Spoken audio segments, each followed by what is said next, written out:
Hello mga friends, good morning. Ngayon naman po, tatalakayin natin or share natin yung information about sa pagbe-bleach after ng rebond. Pwede ba gawin ang pagbe-bleach after mong ma-rebond ang buhok? Okay? Pero bago po yan, huwag niyo po ulit kalimutan na mag-subscribe and click the bell button below para ulit kayo maging notified every time may tayong mga bagong upload. And don't forget to share our video guys kasi marami kayong mapupulot na kalaman dito, okay? Ulit-ulitin ko na in my 20 years experience in the salon, okay? Ang mga sinishare ko sa inyo is about dun sa mga napag-aralan, na atinan ng mga seminar, at saka personal experience also. At napatunayan ko na lahat ng mga sinasabi ko sa inyo is very effective at hindi nyo ito makukuha sa mga kasama nyo, sa mga katrabaho nyo kahit magtanong kayo, baka ipahamak pa kayo. Yun kasi ang pinakamalungkot na katotohanan, kasi even me nung nagsisimula ako, minsan mali-mali yung mga sinasabi nila, yun pala, parang pinagtitripan lang daw nila ako, ganito, ganito. Tapos, yung iba gusto lang daw akong ipahamak because something like that. Hindi na natin elaborate yung reason nila, pero natatakot na for basta ganun. Okay? Matatakot na mapalitan or whatsoever. May mga ganun kasi talagang mga tao. To protect their job, ayaw nilang mag-grow yung kasama nila. Normal yun sa iba, pero sa akin hindi. Kaya, that's why I come up this kind of vlog para na ma-share ko sa inyo yung mga kaalaman ko for free ha. So ang gawin nyo lang, panoorin, i-subscribe, and i-share lang. Yun lang naman ang kailangan yung ibalik sa akin. Okay? Bleach after rebond.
Bleach after rebond, pwede ba yun?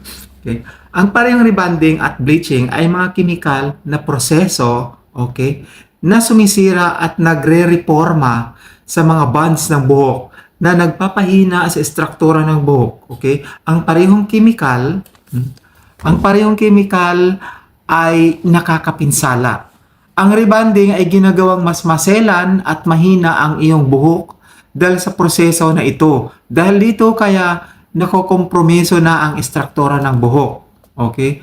Ang paglalagay ng bleach sa buhok na pinahina na ng chemical ng rebond ay maaaring humantong sa matinding pinsala na nagiging sanhi ng pakiramdam ng buhok na parang lutong or spaghetti.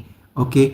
Kapag basa at parang straw, kapag basa parang straw, meaning parang straw, matigas pa rin. Tapos,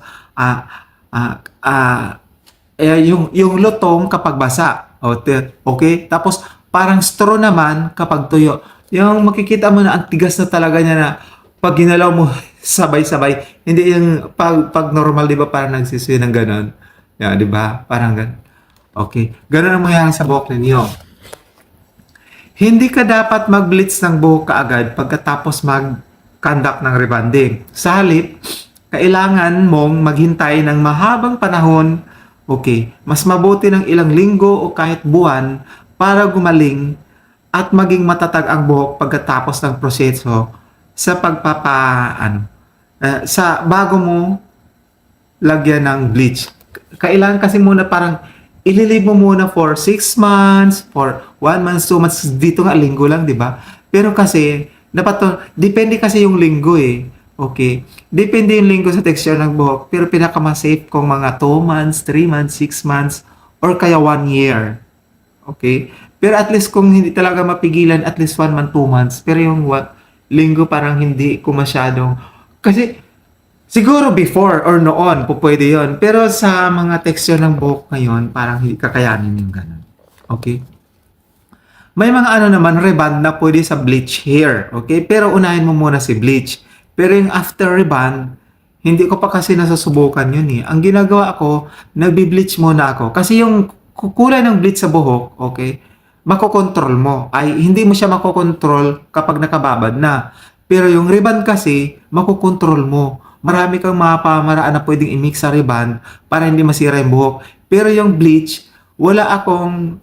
Meron yung hair spa at saka yung ano, pero hindi siya pinaka-safe kung i-after reband mo. Pero yung before the reband, nagagawa ko yon, pero merong proper super duper na pag-aalaga at hindi ko ina-advise yun kung bago ka pa lang nagsasalon. Okay? Sa mga 20 years experience na yon at saka nag-undergo nung seminar dun sa gamot na yon, okay, gel reband kasi yung tawag ko nun eh. May nagawa na ako nun at super very safe naman yung buhok niya. Hindi nanigas, hindi nagtutsyang, hindi yung parang robot. Okay? Basta, depende sa texture yon at kailangan marami kang karanasan sa pagbe-bleach at saka sa pagre-reband para talagang mape-perfect mo yung pag-alaga na kailangan. Okay?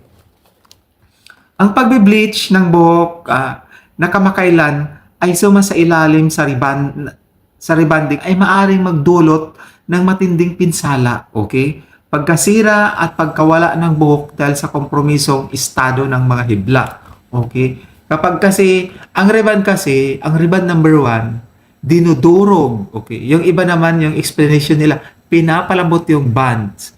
Yung spiral na bands, pinapalambot, tapos, ipa-flat ng iron para mag-straight, tapos, i-maintain ng neutralizer, okay? Ngayon, marami namang nagre-reband ngayon na may kulay yung buhok, tapos bleach before, o kaya ilang ulit na nagpa-reband, ilang ulit na nagpa-color. So talagang durog na siya. So tapos, magbe-bleach ka pa after mag-reband, hindi ko talaga ina-advise yung bleach after reband. Okay? In my own opinion, hindi ko ina-advise yung bleach after reband kasi napaka-delikado talaga niya. Actually, kahit marami kang mga karanasan, hindi ko pa rin talaga in-advise yung mag-bleach ka after ng pag-reband. Okay? Mga dapat mong gawin bago mag-bleach after reband. Okay? Maghintay ng pinakamahabang hakbang, okay? Maghintay. Ang pinakamahalagang hakbang ay hintayin gumaling ang iyong buhok mula sa rebanding treatment.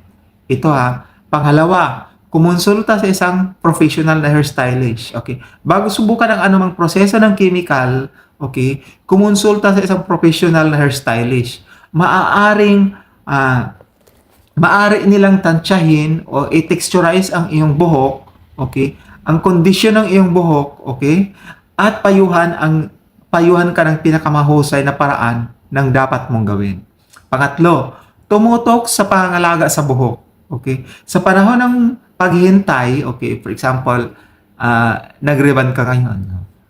Ililib mo muna ng ilang buwan or months, ganun, bago ka mag-bleach, okay? Habang naghihintay ka, sa panahon ng paghihintay, tumutok sa malalim na pagkondisyon at pagpapalusog sa iyong buhok upang matulungan itong gumaling. Okay? Huwag yung habang nag-aantay ka, sige, kulay ka din ng kulay. Paano magiging healthy yung buhok mo? Paano siya gumaling? Paano siya gagaling? Okay? Kaya kahit maghintay ka, kung habang naghintay ka naman, sobra-sobra may mga ginagawa mo sa buhok mo, hindi rin maganda. Pwede mong kulay ng iyong buhok nang hindi kailangang mag-bleach, okay? May option din naman na pwede ka magkulay na walang bleach, okay? Kasi safe naman yung kulay basta walang bleach, okay? May mga bleach na sinasabi ng iba na okay naman daw ang buhok nila. Maari kasing okay ito sa tingin, pero nasira na ang loob ng buhok, okay? May pagkakataon na maganda nga pero sa katagalan pumapangit ang itsura ng buhok. Pwede rin namang maganda at healthy ang resulta at walang damage ang loob ng buhok. Pero ang ganitong sitwasyon ay walang kasiguruhan. Okay? At walang kasiguruhan na sumakses ang resulta. Ang susunod mong isaalang-alang ay ang susunod mong ipapagawa sa iyong buhok. Maaring hindi na ito maganda. For example, so successful yung after rebond mo nag-bleach ka, successful sabihin na natin.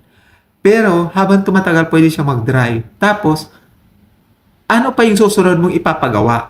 Yun yung problema. Baka naman, hindi mo magustuhan yung kulay ko na naman, wala na mangyari sa buhok. Okay? Pagtuunan, okay. Kaya ipinapayong, okay. Kasi sabi, kapag nagpagawa ka, naging successful, okay, sige, maganda. Kaso, ang susunod mong ipapagawa ay maaring hindi na ito maganda.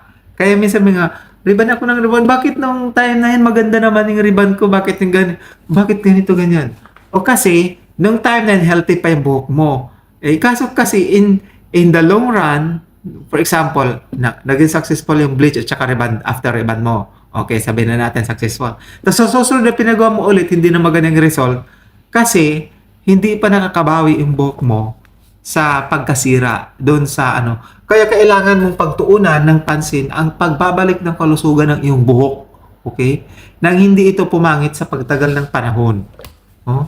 Kailangan mo talagang pagtuunan yung pagpapaganda, pagpapahealthy ulit ng iyong buhok para na dun sa mga susunod na mga services na gagawin mo, hindi ka mag-alala. Okay? Thank you very much everybody. Sana na may natutunan naman kayo dito sa vlog natin. And please don't forget to subscribe and watch all our video guys. Marami kayong matututunan sa ayo at sa gusto nyo. Kung nandito na kayo sa industriyang ito, maghanap na kayo ng paraan na para mas mapaganda nyo pa yung gawain nyo. Wag yung ang tamad-tamad, total, tagal na ako dito sa salon na to, ganito, ganyan. Keep on learning. Every day is a learning process. Okay? Hindi porket matagal ka na is secured ka na kasi ganito, ganyan, ganyan. Mas maganda na hindi ka masyadong nawawala doon sa, total, nandito ka na sa industriyang ito. Do everything, okay? Na para mas maganda, mas mapaganda mo pa, okay? Hindi mo kailangang huminto na doon sa, secured na ka dito, gano'n. Okay. Kaysa mag-cellphone ka na mag-cellphone, manood ka na ng mga vlog ko, marami ka pang matutunan. Thank you very much and I love you all.